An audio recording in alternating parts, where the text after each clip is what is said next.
This is the first in a series of videos on properties of functions, where we look at 12 basic functions and look at a variety of properties of each. So in this video we're going to work on y equals x squared, or quadratic function.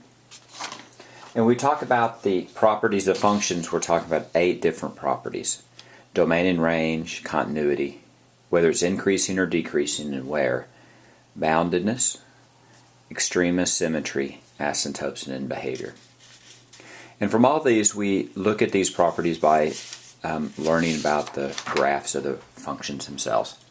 So let's look at y equals x squared. If we think about y equals x squared, quadratic, it has a well-known shape. And if, like all functions, if you're not sure what the shape looks like, you can do a quick graph. So we're going to, a quick table. We're going to do a quick table here, where we're going to plot 5 points. Let's start at the vertex 0, 0, and let's choose 2 and 5 and minus 2 and minus 5. Well, if x is 2, y equals x squared is 2 squared, so that'll be 4. And if x is 5, y is equal to 5 squared, or 25. Similarly, if x is minus 2, y is minus 2 squared, which is 4. And x is negative 5, then that would be 25. And you see what the graph would look like. If this is your x and y axis, then the vertex is 0, 0.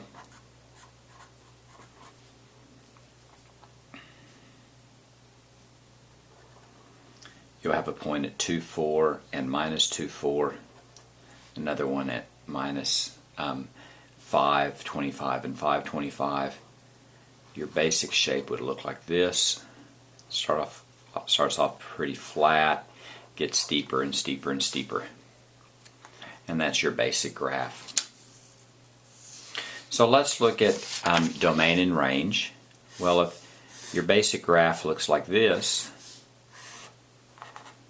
y equals x squared, then domain is the set of all possible x values.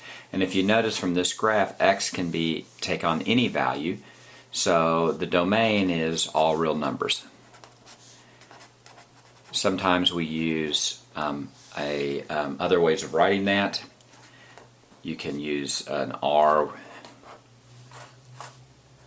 or you can use interval notation, which would go from minus infinity, which represents the most negative x can be, to infinity.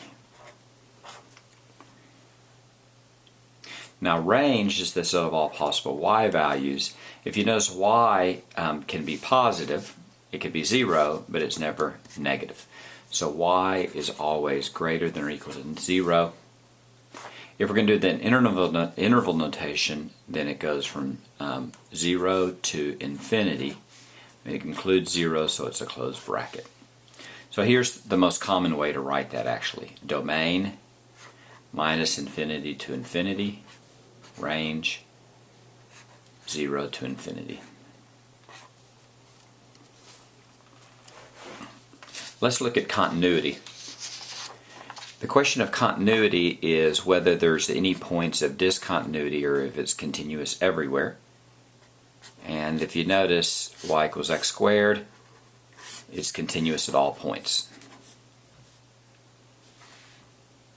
Let's look at increasing and decreasing.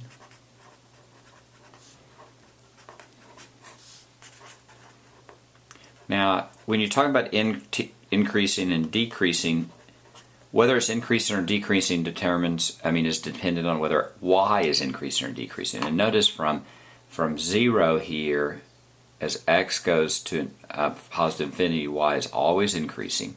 So it's increasing from 0 to infinity, and it's decreasing from minus infinity to 0. So here's the key thing about increasing. When you're talking about increasing, it's whether y goes up or down, right? If y goes up, it's increasing. Y goes down, it's decreasing. But where is denoted by x. So if you notice here, it's increasing along this part of the graph right here, right? And if you think about that, if that's where it's increasing, we do it in terms of x, it's increasing from 0 all the way to infinity. That's where y is increasing. Let's talk about boundedness.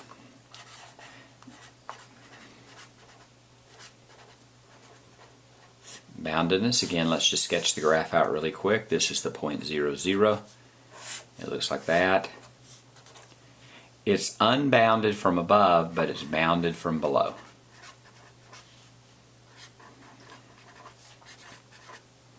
Another way to say it is a lower bound exists. Both of those are equivalent. If you think about what that means there is some value below which y never goes lower than that. Right? So bounded from below or lower bound exists is the same thing. It's not bounded from above.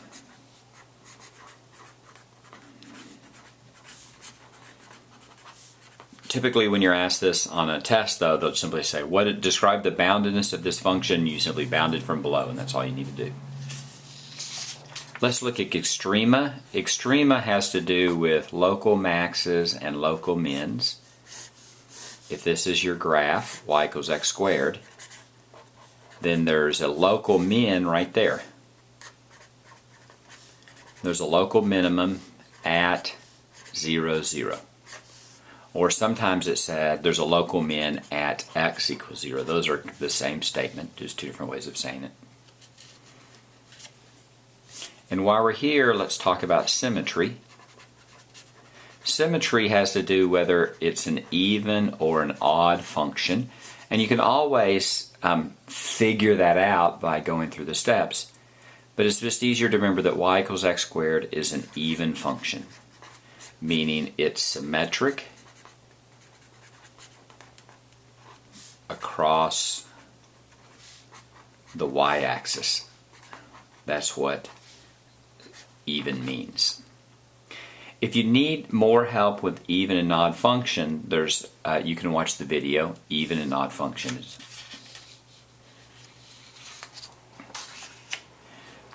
The next step is, are there any asymptotes? And the answer is no. There's neither horizontal nor vertical asymptotes. And the last is end behavior.